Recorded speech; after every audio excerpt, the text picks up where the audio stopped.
حضرت عمر بن عبدالعزیز کے زمانے میں نا ایک سید صاحب کہتے میری 4 بیٹیاں تھیں تو مجھے ضرورت تھی، میری کوئی مدد نہیں ہو رہی تھی، میں درود شریف پڑھتے پڑھتے سو گیا تو مجھے خواب میں محبوب پاک کا دیدار نصیب ہوا۔ ماتے میں نے استغاثہ پیش کیا کہ حضور پریشان ہوں، بیٹیوں کا باپ ہو، تو نبی پاک علیہ السلام نے فرمایا تو عمر بن عبدالعزیز کے پاس جا۔ عمر بن عبدالعزیز وہ باکمال شخص ہے جو روزانہ 10 سپارے قرآن پاک کے پڑھتا ہے، 10,000 بار مجھ پر درود و سلام پڑھتا ہے۔ کتنے سپارے؟ ہم تو خیر سارے مصروف ہیں، 10 لائنیں بھی نہیں پڑھ سکتے، تو بڑے بیزی لوگ ہیں۔ ہم قرآن شریف پڑھیں گے تو فیس بک کون چلائے گا؟ ہم اگر قرآن شریف پڑھیں گے تو وہ واٹس ایپ پہ ٹائم کون دے گا؟ ہم تو بیزی ہیں، بہت زیادہ مصروف ہیں۔ ہم اگر تھوڑی دیر قرآن شریف کھولیں گے تو وہ جو سیاسی تبصرہ سارا دن کرنا ہوتا ہے وہ کہ گرنا نہ جائے کوئی آسمان سے چیز، ہم تو مطلب بیزی ہے۔ بادشاہ وقت کے بادشاہ 10,000 مرتبہ درود و سلام، اللہ اکبر۔ بس بندہ ارادہ کر لے تو اللہ اسے موقع بھی عطا فرمائی دیتا ہے، اللہ اس کی مدد کرتا ہے۔ 10,000 بار پڑھتے تھے تو نبی پاک علیہ السلام نے کیا خوبصورت بات ارشاد فرمائی۔ محبوب فرمانے لگے 2-4 دن پہلے نا عمر بن عبدالعزیز نے 3,000 درود شریف کم پڑھا ہے، اسے جا کے کہے 500 دینار جرمانہ دے، وہ 500 لے آ، تیرا کام بن جائے گا۔ جناب عمر بن عبدالعزیز کے پاس وہ سید صاحب آئے، کہتے میں سمجھا کسی درویش کا نام بتایا ہے، میں سمجھا کسی خانقاہ کے سجادے کی بات ہے، کسی مسجد کے خطیب کی، کسی ادارے کے محتمم کی بات، لیکن جب میں ان کے علاقے میں آیا میں نے پوچھا عمر بن عبدالعزیز کون ہے، تو لوگوں نے کہا وہ تو ہمارے حکمران ہیں۔ میں نے کہا بادشاہ لے چلو۔ جب میں گیا تو بڑا عالی شان جبہ، سر پر تاج، دائیں بائیں دربار میں لوگ۔ پھر میرے دل میں خیال آیا میں غلط آدمی کے پاس تو نہیں آ گیا، یہ کون شخص ہے؟ لیکن جب میں لوگوں سے پوچھا کہ یہ عمر بن عبدالعزیز ہی ہے، کابو ہی ہے، کہتے میں ان کے قریب گیا، دیکھو راز کھل رہے۔ کہتے میں کان میں جا کے کہا 10,000 درود شریف پڑھتے ہو؟ کہتے انہیں شاخ لگا، جھٹکا، یوں دیکھا، تجھے کس نے بتایا؟ میں نے کہا کوئی ہفتہ سوا پہلے 3,000 کم بھی پڑھا ہے۔ کہتے ہیں وہ تو چٹھرنے لگے، فٹافٹ میرا بازو تھاما، کھولنے میں لے دے، کہنے لگے یہ تو میری بیوی کو بھی نہیں پتا کہ میں پڑھتا ہوں، یہ تو میرے خاص خادم کو بھی نہیں پتا، یہ تو میرا اور خدا کا، میرا اور مصطفیٰ کا راز ہے، اللہ رسول سے میرا راز ہے، تجھے کیسے پتا چلا؟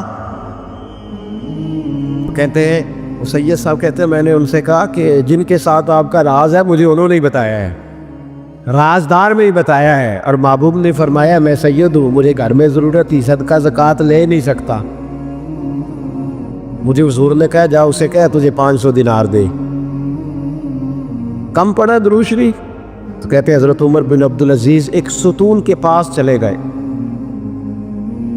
اور ستون پر انہوں نے بازو رکھے، چہرہ رگڑ کے چیخے مار کے روئے، تو وہ میر حرم، میں غریب بے نوا، تو کجا من کجا، کتھے مہر علی تے کتھے تیری ثنا، گستاخ اکھی کتھے جاڑیا، کیسے آقاؤں کا بندہ ہو رضا، بول بالے میری سرکاروں کے۔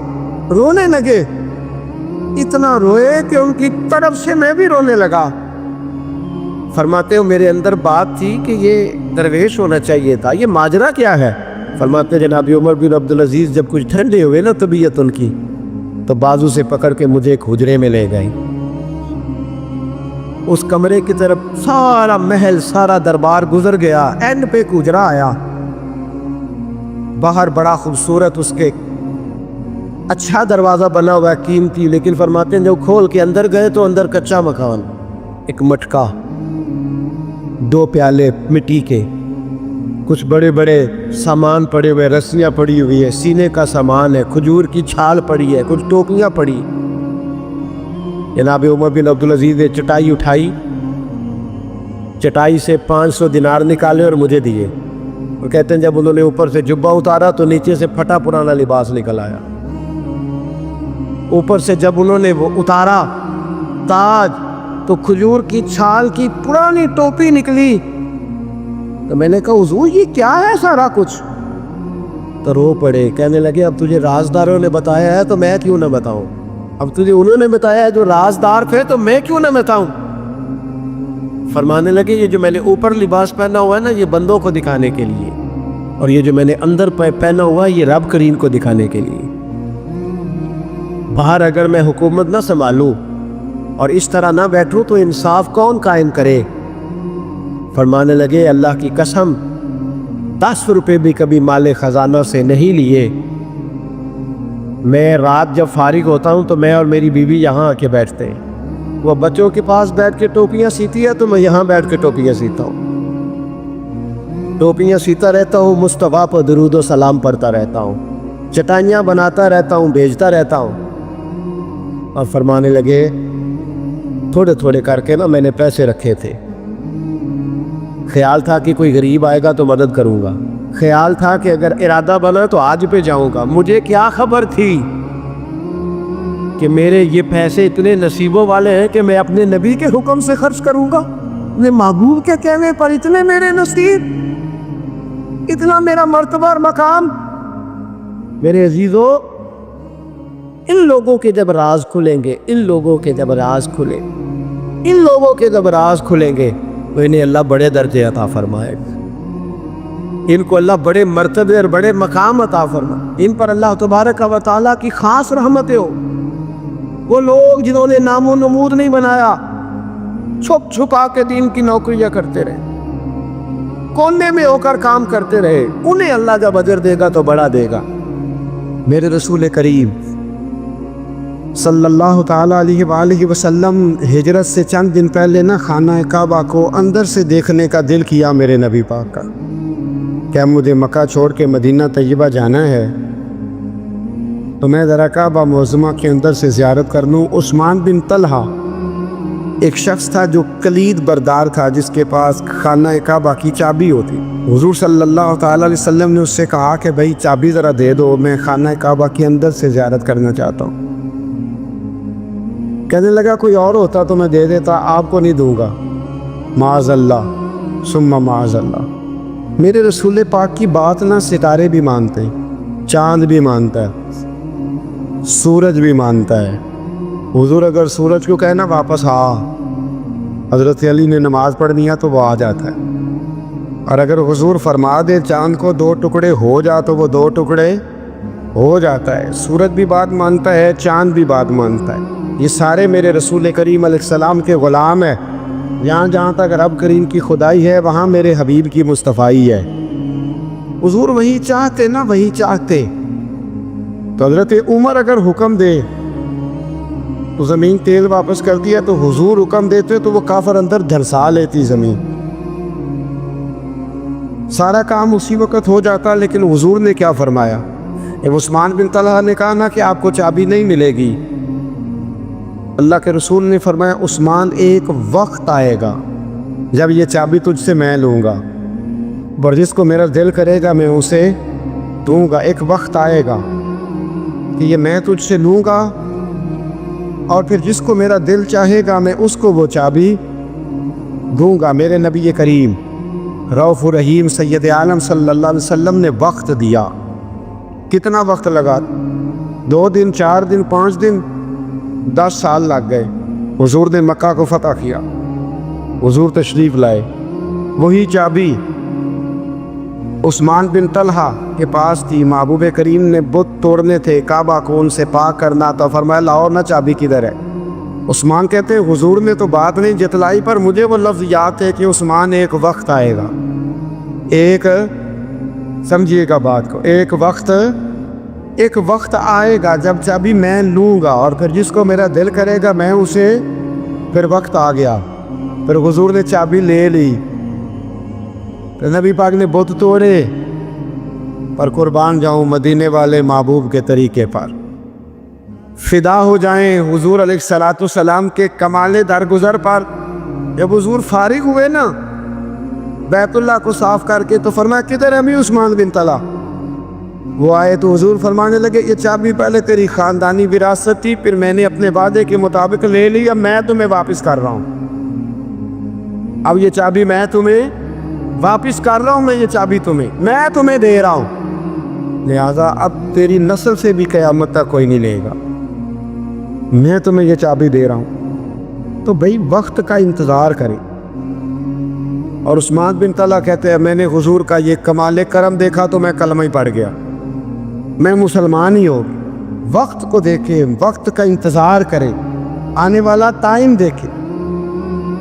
ہم نا ٹائم نہیں دیتے، ہمیں جلدی بڑی ہے، کاروبار ٹھیک ہو جائے تو شام کو ہو جائے، بچہ تندرست ہو جائے تو پھر شام کو ہو جائے، مخالفین ٹھیک ہو جائیں تو شام کو ہو جائیں۔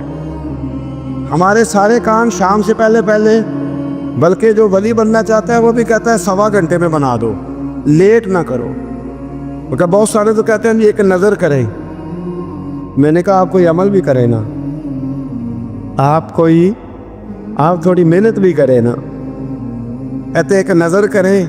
ہمارے درویش کہا کرتے تھے کہ آج کل مرید کہتے ہیں نہ نماز پڑھاؤ، نہ روزہ رکھاؤ، نہ وظیفہ کراؤ، نہ کوئی اور کام کراؤ، سانو ایویں ہی بخشاؤ۔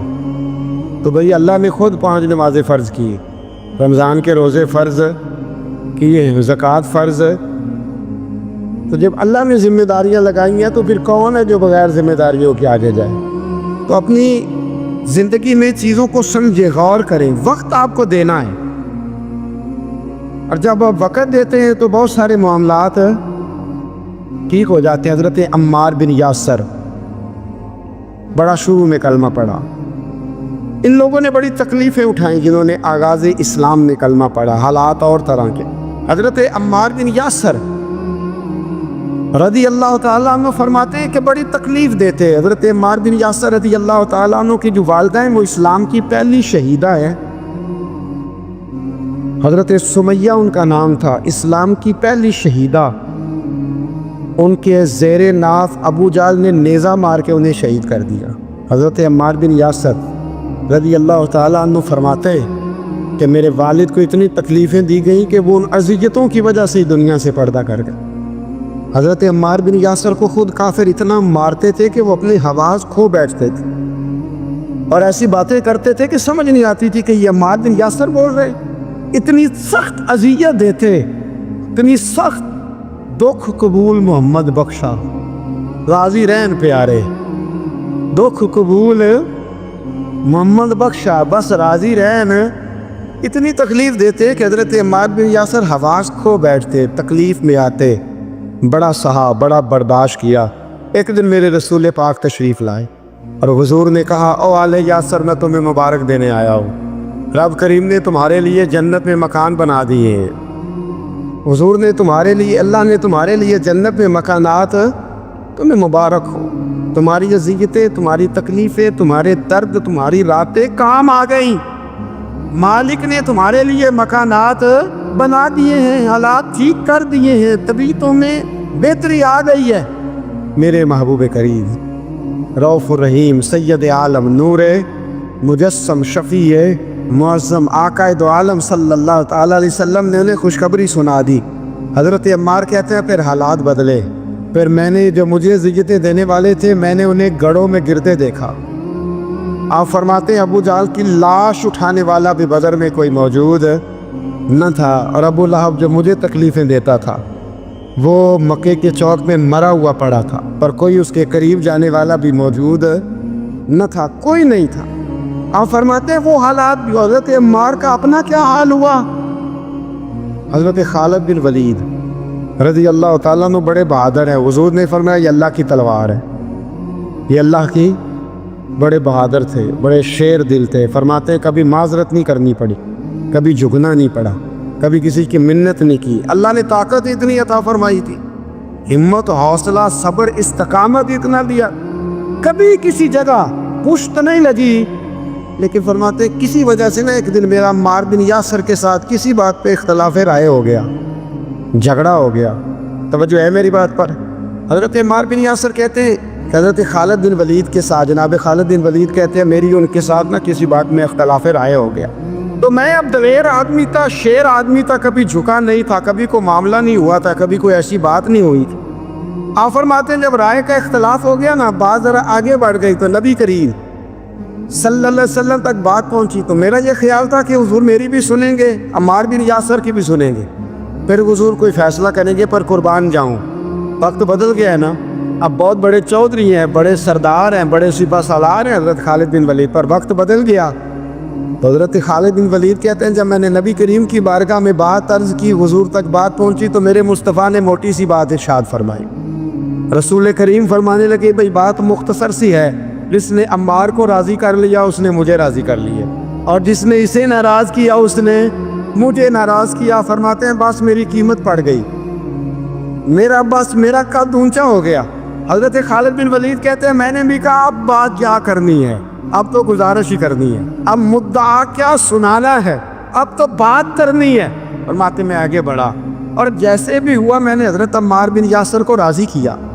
حضرت عمار کہتے ہیں ایک وقت وہ تھا اور ایک وقت یہ ہے، جب دونوں وقتوں کو دیکھتا ہوں تو کہتا ہوں الحمدللہ رب العالمین، یہ ساری تعریفیں اس رب کے لیے ہیں جو تمام جہانوں کو پالنے والا۔ وقت دے معاملات کو، ٹائم دے۔ آپ دیکھیں اللہ تبارک و تعالیٰ بڑا قریب ہے، وقت کے ساتھ جب چیزیں تبدیل ہوتی ہیں اپنے ٹائم کے۔ حضرت بلال حبشی رضی اللہ تعالیٰ، بڑا مشکل نہیں، اکیلا آدمی، غریب آدمی، مکے کے سارے سرداروں کے قابو آ گیا۔ حضرت حسان کہتے ہیں میں نے خود اپنی آنکھوں سے دیکھا حضرت بلال کے گلے میں رسی ڈال کے بچے کھینچا کرتے تھے۔ یار خاصا مشکل کام نہیں، امیہ بن خلف ڈنڈوں سے مارتا ہے، آپ کے ہاتھ اور پیر چارپائی کے نیچے رکھ کے تو اوپر بیٹھے رہتے بڑی بڑی دیر، بڑی تکلیف نہیں، بڑی اذیت نہیں، لیکن حضرت بلال حبشی فرماتے ہیں پھر میں نے وہ سارے دکھ مٹتے دیکھے۔ وقت بیت گیا، وہی امیہ بن خلف ایک دن گھوڑے پہ تھا، گھوڑے اپنے کو تیار کر رہا تھا، لگام ڈال رہا تھا۔ حضور علیہ السلام گزرے تو فرمایا کیا کر رہے ہو؟ کہنے لگے اس گھوڑے پر بیٹھ کے آپ کو شہید کروں گا۔ تو حضور فرمانے لگے تیاری کر لے، تجھے قتل میں نہیں کرنا ہے۔ پھر جنگ کے موقع پہ نا ہلکی سی خراش لگائی رسول پاک نے اسی یا گلے پہ، تڑپتا تھا، روتا تھا، سسکتا تھا۔ لوگ کہتے تھے امیہ کیا ہو گیا، اتنا سیانہ بندہ یہ کیا کرتا ہے؟ تو کہنے لگا تمہیں پتہ نہیں مجھے تکلیف کتنی ہے، ضرب تو چھوٹی ہے پر تمہیں پتہ نہیں لگائی کس نے ہے تو چھوٹی پر تمہیں خبر نہیں کہ لگائی کس نے ہے، کس نے یہ ضرب لگا دی ہے۔ پھر تڑپ کر سسک کر مرا۔ حالات بدل جاتے ہیں، حالات میں تبدیلیاں آ جاتی۔ ہم وقت نہیں دینا چاہتے، ہمارے اندر جو حوصلے کی کمزوری ہوتی ہے، ہمارے اندر جو وہ ایک بہت بڑا معاملہ ہوتا ہے کہ کسی بھی طریقے سے یہ معاملہ ختم ہو، کسی بھی طریقے سے شفا ہو، جلد از جلد ہم اس بات سے نکلیں، تو یہ بات ہماری درست نہیں ہے۔ ہمیں وقت دینا چاہیے۔ حضرت سیدنا عاصم بن ثابت بن قیس بخاری میں بھی موجود ہے، اور بھی بہت ساری کتب میں یہ روایت موجود ہے۔ حضرت عاصم بن ثابت بن قیس رضی اللہ تعالیٰ عنہ، آپ نے نا جنگ احد میں بڑی دلیری کے ساتھ آپ لڑے تھے۔ 2 لوگوں کا آپ نے قتل کیا تھا، مصافے اور حارث کو۔ ان کی والدہ سلافہ بنت سعد، سلافہ بنت سعد بڑی مالدار عورت تھی، بڑی تیز تھی۔ اس نے قسم کھائی تھی کہ میرے 2 بیٹے چونکہ حضرت عاصم بن ثابت نے قتل کر دیے، اس نے قسم کھائی تھی کہ میں نا معاذ اللہ انہیں قتل کراؤں گی اور ان کی گردن اترواؤں گی اور ان کی کھوپڑی میں شراب بھر کے پیوں گی۔ جملے بولنے والے کئی دفعہ بڑا ہی بول جاتے ہیں۔ حضرت عاصم بن ثابت بن قیس رضی اللہ تعالیٰ، سلافہ بن سعد کہنے لگی کہ میرے بیٹے چونکہ انہوں نے قتل کیے تو 100 اونٹ دوں گی جو انہیں شہید کرے گا، اور پھر میں معاذ اللہ ان کی گردن اتروا کے کھوپڑی کے اندر شراب بھر کے پیوں گی۔ حضرت عاصم بن ثابت بڑے بہادر تھے، قابو نہ آ سکے۔ کافروں نے ایک چال چلی کہ مدینے سے کچھ مبلغ مانگے تبلیغ کرنے کے لیے، بطور مبلغ کو مانگا، لیکن رستے میں بددیانتی کی، جھوٹ بولا، ظلم کیا، انہیں گرفتار کیا۔ اور گرفتار کر کے معاذ اللہ تعالیٰ انہیں بیچنا چاہا۔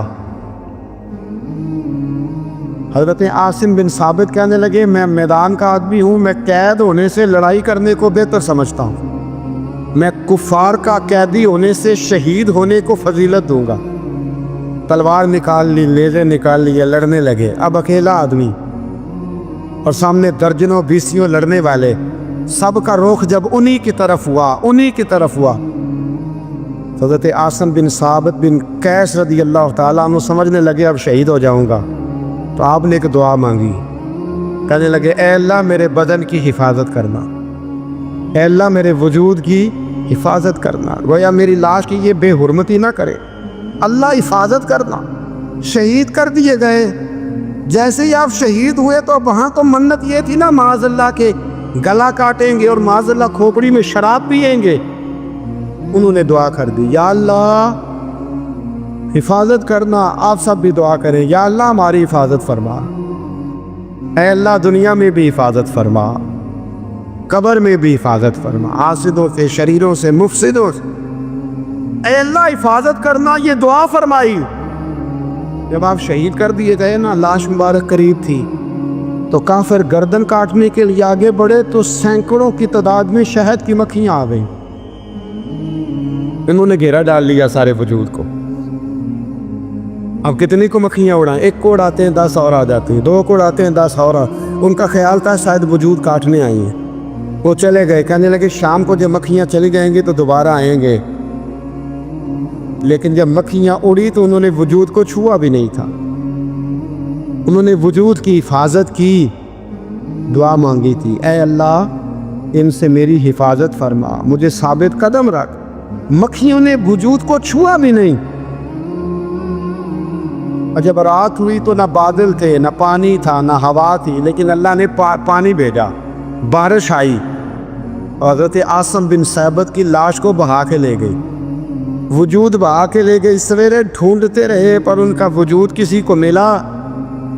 بعد مرن دے مکھڑا میرا ہو جاوے جے تازہ، پھر سمجھ لینا محبوب میرے نے آن پڑے ہے جنازہ، پھر سمجھ لینا محبوب میرے نے آن پڑے ہے۔ اور ایک شعر پڑھنا دوں چلا کے گولڑا کا، کئی دفعہ پڑھتا ہوں آج پھر نہ کہہ دوں، کہنے لگے بے قدرہ کو دے قدر نہ جاتی، کیتی خوب تسلی ہوں، دنیا دار پجاری زردے کتیاں دے کل ٹلی ہو، بک بک روشن اکھیاں تکے او ویک حویلی کلی ہو، کوچ نصیر آسان جدوں کیتی پہ جانی تر تلی ہو۔ تو یاد رکھ میرے بھائی، جب آپ ثابت قدم حضرت خباب رضی اللہ تعالی عنہ، بخاری میں ذکر ہے، کتب حدیث میں، کتب سیرت میں ذکر،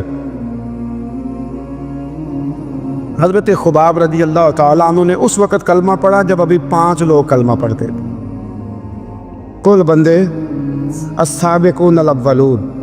آپ فرماتے ہیں جس عورت کا میں غلام تھا نا، ام انمار اس کا نام تھا، وہ مجھے بڑی سخت سزائیں دیتی تھی۔ آپ لوہار کا کام کرتے تھے، سلاخیں، آپ کو پتہ ہے لوہار سلاخ رکھتا ہے پہلے آگ میں بھٹی میں، پھر وہ جب پوری طرح تپتی ہے پھر کچھ بنتا ہے، لوہار کا کام کرتے تھے۔ آپ فرماتے ہیں ام انمار میرے ساتھ یہ کرتی کہ مجھے سخت اذیت دیتی، کلمہ چھوڑنے پر مجبور کرتی۔ ایک دفعہ تو ایسے ہوا کہ اس نے کافروں کی ڈیوٹی لگائی، میں گلی سے گزر رہا تھا، مجھے نہیں پتا تھا ان کی پہلے سے تیاری، انہوں نے کوئلے جلا کے رکھے ہوئے تھے، مجھے پکڑا، میرا کرتا زبردستی اتارا، کوئلوں پہ لٹا دیا اور میرے وجود پر وزنی پتھر رکھ دیے۔ فرماتے ہیں میری چربی پگھلی تو کوئلے بجھے۔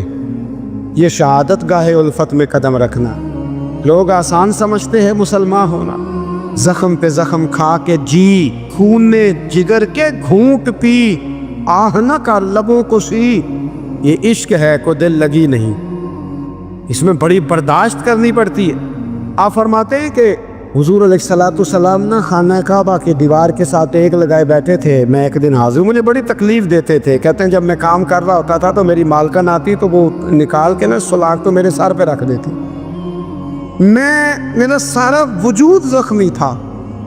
حضور خانہ کعبہ کی دیوار سے ٹیک لگائے بیٹھے تھے، میں حاضر ہوا تو محبوب کریم بھی اٹھے، تو حضور علیہ السلام سے میں نے عرض کی حضور دیکھیں مجھے کتنی تکلیف دی جاتی، تو ابھی فرمانے لگے بس اتنی، فرمایا تم سے پہلے لوگوں کے سروں پر آرے رکھ کے 2 حصوں میں چیر دیا جاتا تھا، لوہے کی کنگھیوں سے ان کے وجود ادھیڑ دیے جاتے تھے، پر وہ سی نہیں کرتے تھے، اف نہیں کرتے تھے۔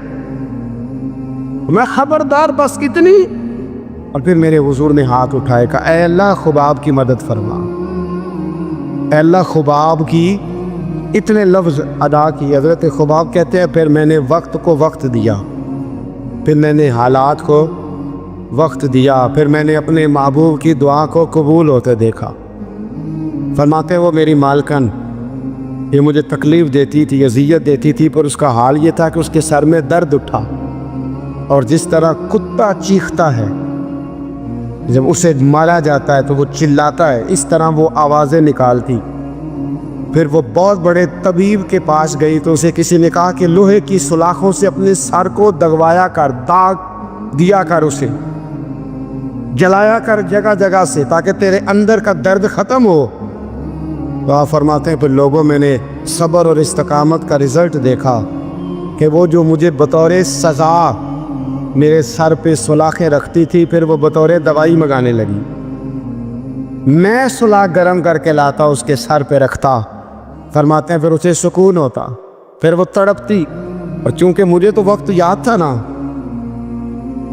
کہتے ہیں لیکن میں مصطفیٰ کریم کا کلمہ پڑھتا تھا، میں نے کبھی دوبارہ پلٹ کر اسے یہ بات یاد نہ کرائی۔ آپ وقت دیں، ماحول کو ٹائم دیں، آپ دیکھیں، ہاں یہ ضرور دیکھ لیں کہ آپ کے ضمیر کے اندر کوئی ایسی بات تو نہیں، کوئی ایسا معاملہ تو نہیں کہ جہاں آپ غلط ہیں، اور اگر ایسا نہیں پھر آپ وقت دیں آنے والے اسباب کو۔ ہم نہ بڑی جلدی ہے، ہمیں دعا کرائی ہے تو آج شام تک مسئلہ ٹھیک ہونا چاہیے، دعائی کرائی ہے تو تب یہ شام تک ٹھیک ہونی چاہیے۔